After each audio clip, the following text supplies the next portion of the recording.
Now at 6:30, thousands of Democrats from across the state are convening this weekend right here in Southern California for the annual state convention.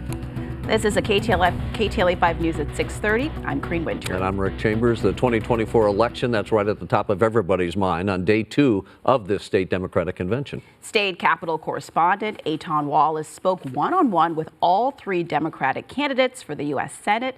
He joins us live now from downtown Los Angeles with the message each hopes to convey to all the voters. Hi, Eitan.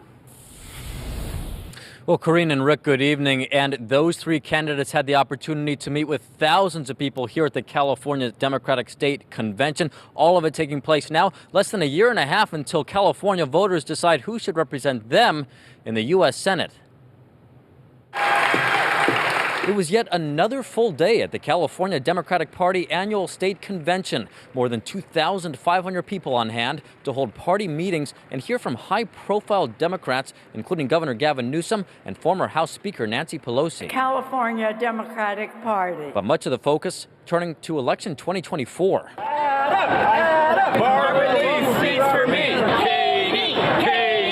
Those chants are for these 3 U.S. Senate candidates, Congressmembers Katie Porter, Adam Schiff, and Barbara Lee, each hoping to replace the retiring Dianne Feinstein. Y'all want this picture? In a short moment of unity, Schiff and Lee met up at this convention, but otherwise this is the campaign trail, each candidate explaining why he or she is the one best to serve. Well, first, the Senate does not have a voice like mine in the Senate.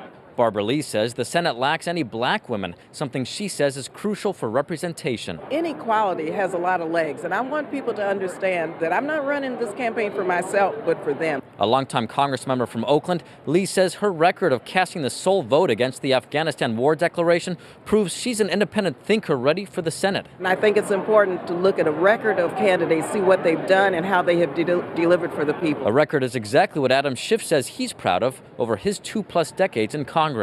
I've helped deliver light rail, I've helped deliver an early earthquake warning system for the state, up-to-date textbooks in schools, a patient bill of rights. Californians are looking mostly for someone that will help them solve problems.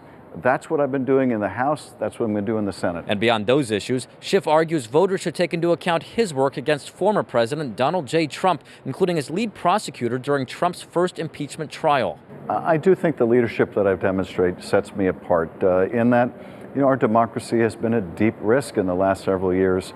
I stepped up to lead. I took on one of the most powerful bullies in the country, and I would do it again if I have to. But on that note of experience, it's Orange County Congresswoman Katie Porter who argues she's uniquely qualified as a single mother raising children. So in a very, very personal way, I see the challenges that we're facing now, and I see the future of California. My kids are worried, as there's so many of us, about whether they're going to be able to afford to live in California, whether they're going to be able to buy a house in California, what's going to happen with regard to climate change. She says that experience as a single mother inspires her to fight for people like her. The billionaires and corporate special interests have too much power in Washington, and they are getting their way in Washington while they're leaving families behind, including Californians. So that's what this race is about. It's about being willing to shake up the status quo in Washington, to make sure that the Senate and the House, that Congress works better for everyday Californians.